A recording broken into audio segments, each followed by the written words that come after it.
Welcome into the lounge. We are thrilled to have a guest. All right. It's been a little too much of me and Garrett. Little too much of just the two of us. If there's more than 2 days that I have to just talk to you, I start to lose my mind a little bit. I think everyone's kind of going a little bit crazy right now. But when we have 4 straight days where you're the only person that I can talk to, I'm definitely losing my mind. So Don't you talk to your wife? Don't you talk to your wife? She is at work. She is a healthcare worker. So she is actually one of the people who's out there on the front lines, out there working every day. Well, God bless Christy. God bless Christy for that. And God bless Christy, more importantly, for having to deal with you every single day. That's the hardest part of the job. She goes to work. She doesn't even have to. She just goes to work just to get away from me, I think. In all honesty, we do thank the frontline workers, and Christy included. And we want all of you out there to continue being safe. Stay inside, please. And you know what? While you're inside, why don't you go back and listen to some old lounges? If you're caught up on all of our most recent daily lounge episodes, then go back and listen to some of our interviews that we've done. A lot of good quality stuff that's still pertinent and interesting today. So, we're going to keep this train going down the tracks here. Keep a train rolling, I was going to say. You got that right. That's what. Does a train roll? Yeah, it rolls down the tracks. I guess so. I feel like it's chugs down the tracks. Keep this train a chugging. Nobody says that. You're not chugging anything else, are you, Garrett? During this time away? I'm not. Okay, all right. Just checking. But anyway, we're gonna keep rolling, and right now we're gonna roll into our interview with the newest Raven, Calais Campbell. Well, we are thrilled to be here with the newest Raven, Calais Campbell, and Calais. Garrett made me promise on our last podcast that we did that I would not try to impersonate your voice because I was just Everybody does it, man. Everybody does it. You got to start though. How did you get this deep voice of yours? I mean, I think it came from just passion on the football field. I lost it when I was probably like year 2 in the NFL, and it never came back, man. This has been this way ever since, but I can imagine it being any other way now. This is who I am. It's part of my character. That's really funny. I feel like you could be like the next James Earl Jones. Have you ever considered professional voiceover work? Yeah, if they make a Lion King 3, I'm in there. I got to get one more thing from you. So you're used to doing the Duval thing. I didn't do that right, I'm sure. Yeah, that was terrible, but I feel you, man. Can you give us a big trust? Big trust, baby. I don't know how to do it properly, but big trust. I'm all about it. We'll have Mark Ingram work with you. Big trust.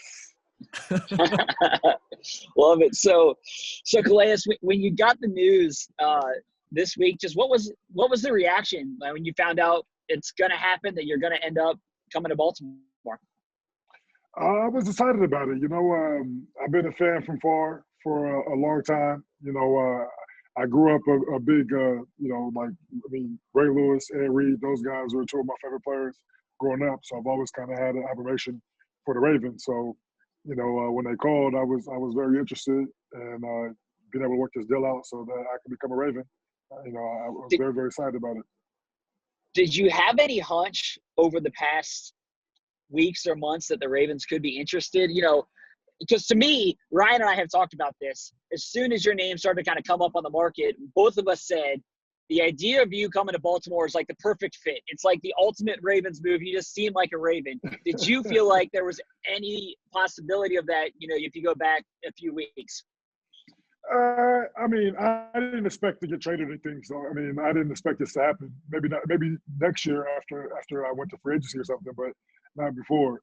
But, this business, is unique and things happen all the time. And, I never really, you don't really anticipate anything. You kind of are ready for whatever happens. But I'm so glad that, if I'm going to get traded, I got traded to a team, that has so much young talent, so much potential, so much of an opportunity, the biggest goal for me at my point in my career right now is to win a championship, and I know obviously everybody this time of year saying, oh, you're going to win the championship, because of the year, there's 32 teams that are all planning and hoping to win a championship, but I feel like the Ravens have a legitimate chance, and I'm happy to be a part of it. So what are your emotions like right now? Because, hearing you talk about, I never expected to get traded, like that can, sometimes that can feel like a shot to some guys, you can take it a little personal, what are you feeling right now? Well, I mean, I feel like there's it's better than getting like in the, so like to me like I figured if I see like I pay attention to a lot of sports and I pay attention to people get traded and I see like DeForest Buckner get traded for a first round pick and I'm like in the back of my mind since I was young I was like man I wonder what I get traded for if I got traded. In my mind it was like a really high draft pick. But no, I'm perfectly fine with the way it went down. I know I'm going to be 34 years old this year. For some reason, it doesn't matter how much production you have. When you turn to a certain age, guys are trying to get rid of you before you just can't do it anymore. But that's a good motivation for me because I'm always trying to prove them wrong. I see like the Tom Brady. He's still motivated at 43 years old. And that inspires me because I'm like I'm still young and still feel like I'm in my prime. My body feels incredible. So I get it. Everybody else is like, I mean, in their mind, they don't know how I feel, so they're just assuming I'm gonna fall. But to me, I feel like I'm in the prime of my game. Right. Yeah, we're going to talk more about that. So hold on to those thoughts. But I gotta ask you one more on that. Like, so when you saw that it was a 5th round pick, were you like, what? What? Yeah, my pride was like, dang, is that all it is this day and age? I mean, I was a little bit surprised, but I will say this.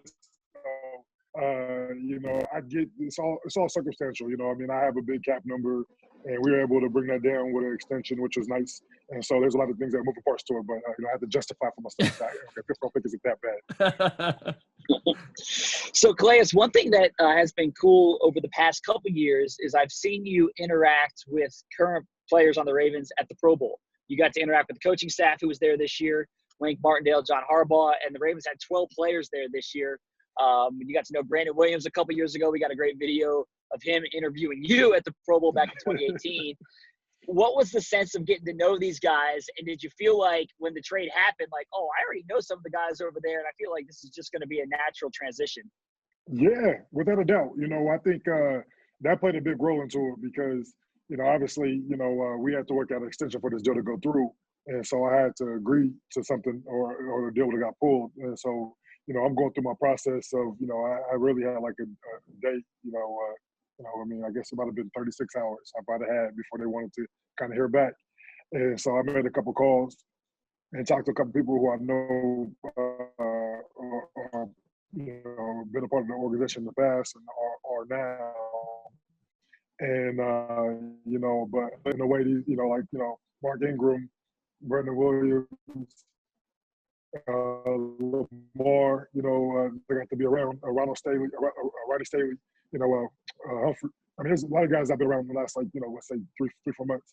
And I mean, just the energy they have with each other, that culture, you could tell it's just like a fun culture to be a part of. And I feel like I fit right in. And I feel like it's a bit easy transition. So I'm super excited about it. So I'm curious. Go ahead, Garrett. I'm curious who did you call? Like, did you call Brandon or who were some of the guys that you called and what did they say? Yeah, no, I mean, most of everybody was saying like this is a special place. The organization, top to bottom, is top notch. You're gonna love it here. One of the guys I called, I will share, is Tony Jefferson, who recently got cut. And I played with him for 4 years in Arizona, and so we got a really good relationship, probably the best relationship with anybody that played for the Ravens recently. And for a guy who just got released, to have that huge of an endorsement for a program, it was like, wow, I want to be a part of this. That's pretty special. So, here we are. That's Even awesome. when Tony's not on the team, he's still recruiting. He was kind of known as the recruiter during free agency. He's still doing it. I love Tony. Yeah. That's awesome. So it's also interesting because, I hadn't really thought about it with the extension, but there was a degree of free agency kind of mixed into the trade.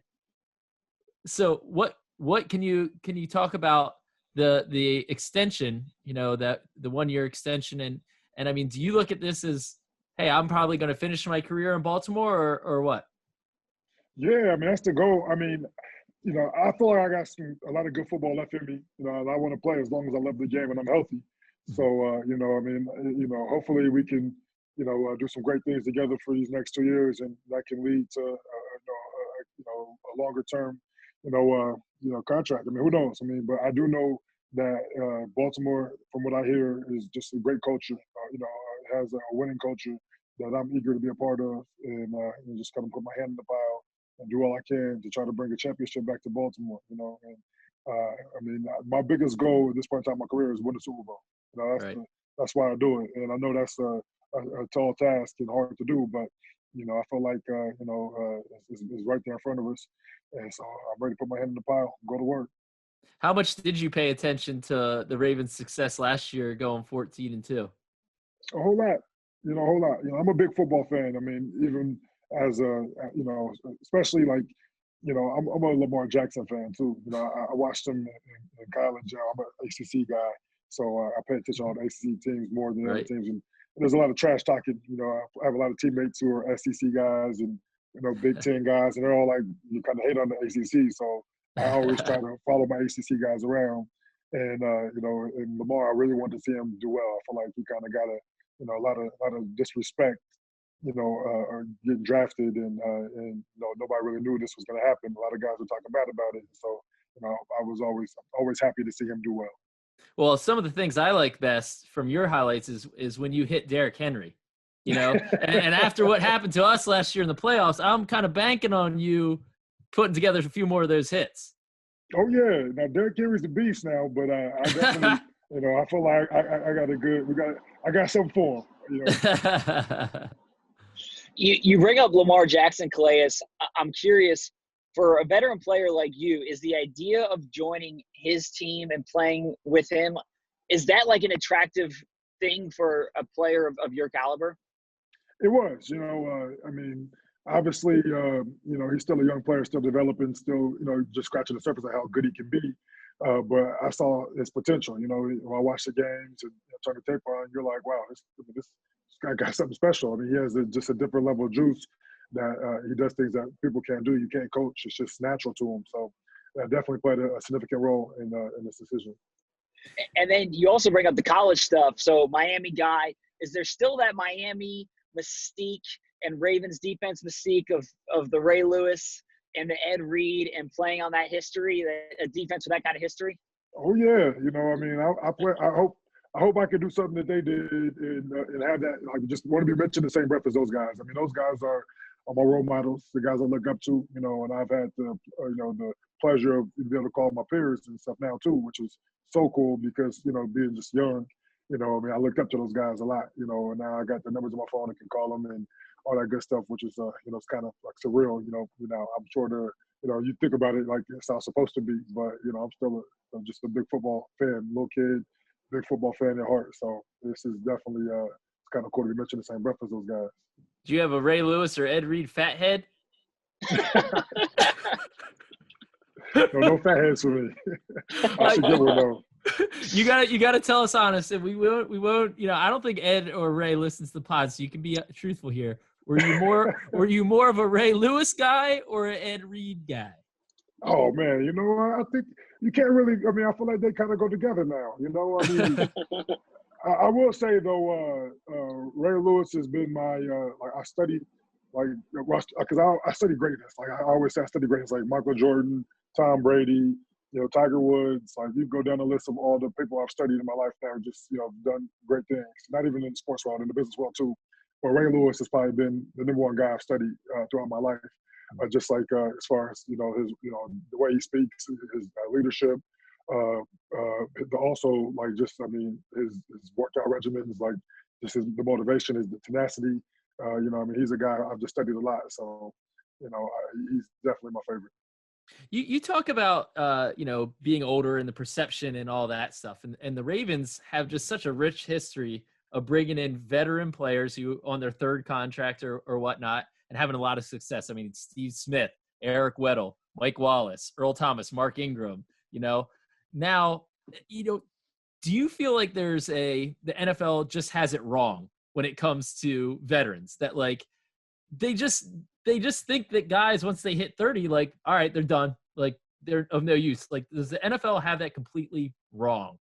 Well, I think, I think the NFL goes off of the masses. The majority of people, I mean, it seems like when guys turn 30, they don't play as good. I understand that, but there are a select few who do well, and it's not a small number. It's a pretty good, select few who can still play well into their 30s. I feel like my best footballs come over the age of 30. I mean, the last 3 years, I feel like I've really kind of been in my ultimate prime, and and I was 31, 32, and 33. So Right. I'm hoping I can keep that going. But I will say though, I mean, I get why, like why it's that way. I mean, the majority of people don't play well to their 30s, but I spend so much time and effort taking care of my body. I mean, I eat, sleep, and everything football. Everything is football. So, I mean, I have my family and and my faith and all that stuff that goes into it. But I mean, they're the same. I mean, they love football too. So this is it's a big part of my life, and I don't expect it. I mean, I don't know when it's will come for me, but I'm gonna ride it till the wheels fall off. Yeah. Why do you think you've been able to have so much success, like hit your prime maybe a little bit later even than some guys in your 30s? I mean, 14 and a half sacks in 2017. Where you were like a 6 to 10 sack guy. Where the hell did that come from? Yeah, I mean, I guess I've always kind of been a late bloomer. I was, I feel like body wise and stuff. I mean, I definitely lost a step. I'm not as athletic as I used to be, but I had a lot of athleticism. So losing a step, I'm still a good athlete. I'm still like a really, really good athlete. I can still do things that Alpha Simon can't stop. And so that plays a big role. Plus, I'm a lot smarter. I mean, that wisdom, that experience plays a big role. Being able to set guys up. Being able to get them to do what I want them to do, and then take advantage of it. I mean, that's kind of when it comes down to it is the knowledge. It's caught up, and I'm still a good athlete, so I'm able to do what I want to do. So, Clay, we want to introduce fans a little bit to you off the field in your personal life. You grew up in a big family, right? One of 8 kids. Yes, sir. So how did that shape you? Was it constant competition and rivalries going on in the house when you were growing up? Nothing but competition. I have 5 brothers. We're all within 7.5 years. So 6 boys within 7.5 years. So we're all close in age, and I'm right in the middle. So I always have somebody to compete with, somebody to go out and play sports with. We did every sport known to man, and we competed at the highest level. And they're all really good athletes too. So I really feel like that's an advantage I had. I got a chance to develop at a young age, just competing with my brothers. Are you the biggest of the family? I am the biggest. They're more speed and like real explosive guys. I got the most size. So what did your older brothers think? I'm sure they probably picked on you just like any older brother does when you were a kid, and then all of a sudden you grew up and you're 6'8", 300 pounds. They regret that decision when you were a kid and they were kids.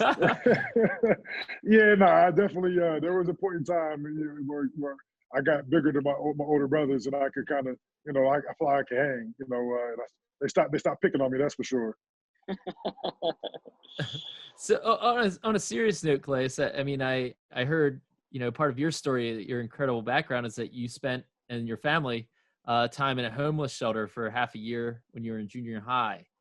How did that shape you into the man that you are today? I think the biggest part of that is that I learned that I can handle anything.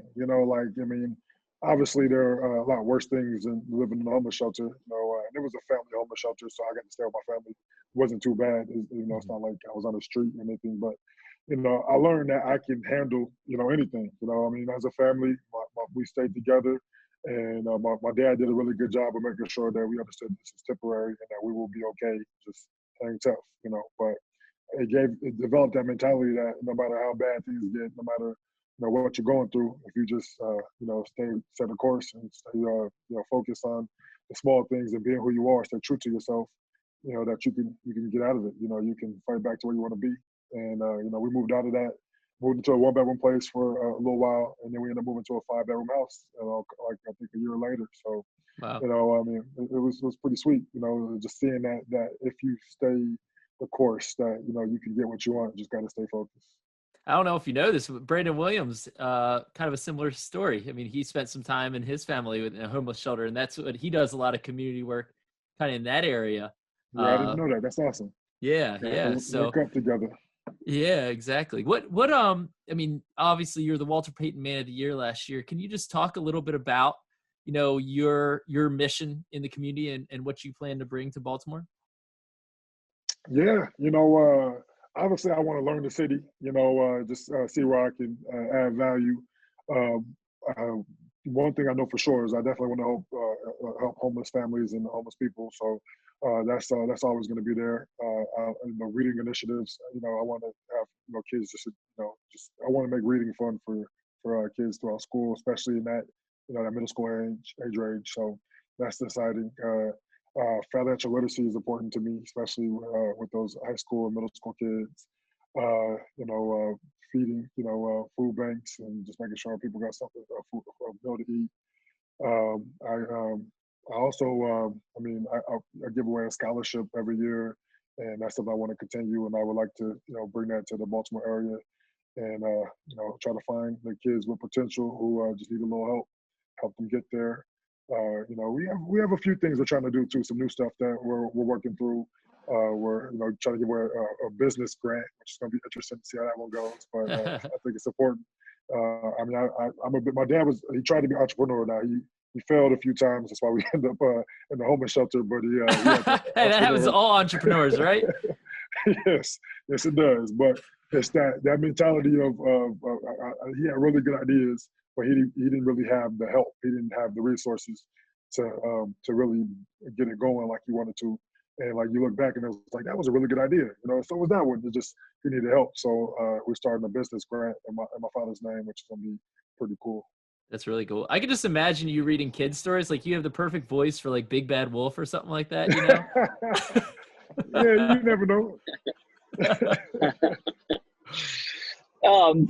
To kind of finish things up from a football sense here, Calais, you're going to be one of the veteran leaders on this defense. Another one of the veteran leaders is Earl Thomas. You guys spent several years as rivals when you were in Arizona. He's in Seattle. How do you think the two of you will jive together as leaders of this defense? Oh, easy. I got so much respect for him. The way he plays the game. I mean, I've seen it firsthand, time and time again. Him making plays that change games. I mean, the Seahawks don't win the Super Bowl without him being on the field. I mean, he's a difference maker. And, that's a big part of why I decided to come here too. It's not only him, but I'm a football fan, so I study all these guys.